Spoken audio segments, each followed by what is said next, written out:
وقال لهم نبيهم إن الله قد بعث لكم طالوت ملكا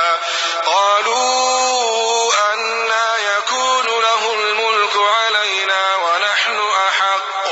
ونحن أحق بالملك منه ولم يؤت سعة من المال قال إن الله اصطفاه عليكم وزاده بسطة في العلم والجسم والله يؤتي ملكه من يشاء والله واسع عليم.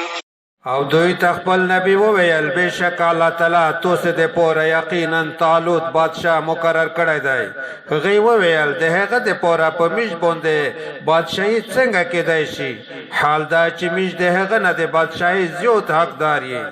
او هغه ته د مول پراخي هم نه دو ورکول شوی. هغه نبی وویل یقینا الله تعالی هغه په تو سه باندې غوړه کړی دی او هغه ته په جسم او علم کې زیاته پیروخي ورکړې ده او الله تعالی خپل بادشاہي ورکوي چاته چې وغوړي او الله تعالی پیروخه فضل ولا عالم دی. وقال لهم نبيهم إن آية ملكه أن يأتيكم التابوت فيه سكينة من ربكم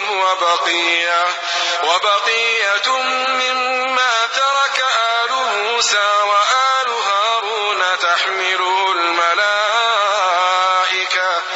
إن في ذلك لآية لكم إن كنتم